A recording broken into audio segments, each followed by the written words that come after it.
आज के हमारे टॉपिक्स हैं, हम इसके बारे में बात करेंगे। मोशन है, फोर्स है, साउंड है, वर्क एंड एनर्जी है। ठीक है, सबसे पहले हम बात करते हैं मोशन की, गति। देखिए सभी को पता है कि गति क्या होती है। देखिए हम प्रतिदिन विभिन्न प्रकार की गतियाँ देखते हैं, जैसे गाड़ियाँ, सड़क पर दौड़ती हुई गाड़ियाँ देखते हैं, कार, हमारी बसेस हैं, ठीक है, समुद्र में चलता हुआ जहाज है, वायु में उड़ता हुआ एरोप्लेन है, उड़ता हुआ पक्षी है। तो ये सब क्या है, गति से उड़ रहे हैं। ठीक है, तो इन सभी वस्तुओं की स्थिति क्या होता है, किसी स्थिर बिंदु के सापेक्ष समय में साथ साथ बदलती रहती है। ठीक है, अब यहाँ है तो थोड़ी देर बाद कहीं और पहुँच जाएंगे। तो ऐसी वस्तुएं गति की अवस्था कही जाती हैं इनको।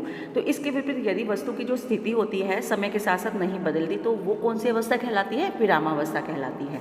तो गति और विराम शब्द अपेक्षित हैं, ठीक है, रिलेटिव हैं। अगर हम बात करते हैं कि अगर कोई मनुष्य है नाव में बैठकर नदी पर पार कर रहा है और वह मनुष्य नाव को देखते हुए क्या है, वह गति की अवस्था में है। ठीक है, वो भी गति की अवस्था में है। और पटरियों पर दौड़ती हुई रेलगाड़ियों को देखते हैं तो उसमें बैठी हुई सवारियाँ, पटरियों के किनारे खड़े हुए जो पेड़ पौधे हैं, खंबे हैं, उसके सापेक्ष में तो वो भी गति अवस्था में है, क्योंकि इन सापेक्ष सवारियों की स्थिति क्या है, बदल रही है, इधर से उधर हो रही है। परंतु हमारा जो सवारियाँ हैं रेलगाड़ी के, वो क्या है, विरामावस्था में है। ठीक है, क्योंकि वो वहीं बैठी हैं अपनी जगह पर, वो विरामावस्था में है, क्योंकि रेलगाड़ी की जो सापेक्ष सवारियों की स्थिति में परिवर्तन नहीं होता, वो तो अपनी जगह पर बैठी हुई हैं। तो इस प्रकार यदि दो कारें समान चाल में एक साथ जा रही हैं, ठीक है, और वे एक दूसरे के सापेक्ष तो विरामावस्था में हैं, एक दूसरे के एक चढ़ी हैं, परंतु सड़क पर स्थित पेड़ों और सड़क पर जाने वाले जो मनुष्यों को हम देखते हुए, वो क्या है, गति अवस्था में है। ठीक है, तो ये क्या है आपका मोशन। इस प्रकार एक ही वस्तु जो साथ साथ गति एवं विराम की अवस्था में हो सकती है, गति में भी हो सकती है और विराम में भी हो सकती है। तो कोई भी वस्तु जो क्या होती है, एब्सोल्यूट रेस्ट पोजीशन में नहीं हो सकती। तो ये था आपका गति। तो इसके जो आगे फॉर्मूलाज वगैरह है, इसके पार्ट्स वगैरह हैं, वो आप लोग पढ़ लेना। ठीक है बेटा। उसके बाद आता है फोर्स आपका, बल किसे कहते हैं। देखिए किसी वस्तु में जो गति उत्पन्न करने के लिए किसी जो हमारा बाह्य प्रभाव होता है उसकी हमें आवश्यकता होती है, जिसे क्या कहते हैं, हम बल कहते हैं। तो ये आपका बल की डेफिनेशन है। उदाहरण के लिए मान लीजिए, माना पृथ्वी पर कोई गेंद रखी है, ठीक है, और यदि हाथ से गेंद को धकेल दें तो गेंद चलने लगती है। ठीक है, हाथ से हम धकेल देते हैं तो वो चलने लगती है। और यदि गेंद के चलने की दिशा के विपरीत दिशा में गेंद पर बार बार पुनः हाथ लगाएं तो गेंद क्या कर जाती है, अब हम हाथ लगाएंगे पुनः तो गेंद रुक जाती है। ठीक है, और अपनी दिशा बदल लेती है। तो गेंद को लुढ़काने व रोकने के लिए हम क्या करते हैं, हाथ के बल का प्रयोग करते हैं। तो ये था आपकी फोर्स।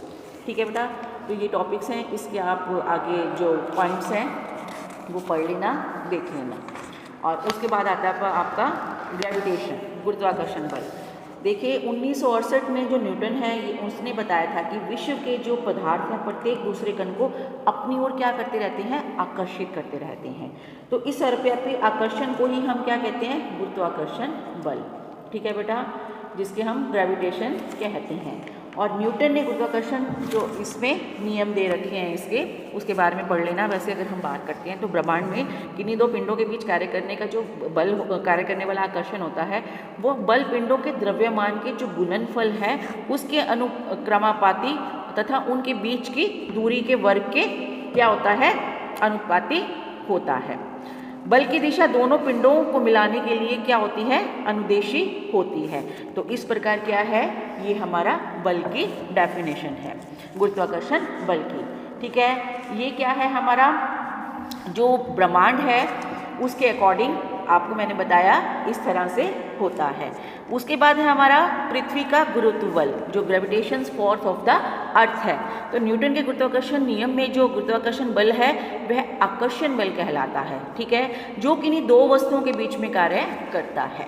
तो इन वस्तुओं को, एक वस्तु पृथ्वी को हो तो गुरुत्वाकर्षण बल को गुरुत्व बल भी कहते हैं। तो इस प्रकार ये आपका गुरुत्वाकर्षण बल से है। इससे रिलेटेड आपको जो समीकरण हैं इनके बल का क्या होता है, गुरुत्वाकर्षण, इसके बारे में और डीपली थोड़ा अच्छे से पॉइंट्स क्लियर कर लेना। ठीक है बेटा, मैंने आपको डेफिनेशन इसका मीनिंग क्लियर करवा दिया। उसके बाद है हमारी वर्क एंड एनर्जी, कार्य और ऊर्जा। किसी वस्तु की ऊर्जा को उस वस्तु को काम करने की जो क्षमता है, समर्था है, उसके रूप में परिभाषित किया जाता है। ठीक है, तो अलग अलग हैं सारी हमारी जो यांत्रिक ऊर्जा है, हमारी कार्य और कार्य है हमारे। देखिए जो हमारी किसी पहाड़ों अथवा साधनों से जो प्राप्त होने वाली ऊर्जा बड़ी बड़ी क्या होती है, मशीनों को चलाने में प्रयोग की जाती है। ठीक है, तो यह ऊर्जा जो हमारी पीसने वाली मिलों में पहिए और पानी के बड़े बड़े पहियों को चलाने में भी सहायता होती है। ये ऊर्जा द्वारा ही हम क्या कर सकते हैं, इनको चला सकते हैं। तो चलने वाली हवा से जो प्राप्त होने वाली ऊर्जा है उससे किश्तियाँ, पवन जो हमारी पवन चक्कियाँ होती हैं उसको चलाने में भी सहायता करती हैं। तो इस प्रकार जो पशु व मनुष्य को भोजन खाते हैं जो भी, उससे अपने शरीर में क्या करते हैं, वो ऊर्जा प्राप्त करते हैं। तो ऊर्जा के जो हमारे आगे इसके टाइप्स हैं वो पढ़ लेना। टाइप्स है मस्कुलर एनर्जी, अलग अलग एनर्जी है, हीट एनर्जी है, लाइट एनर्जी है, साउंड एनर्जी है।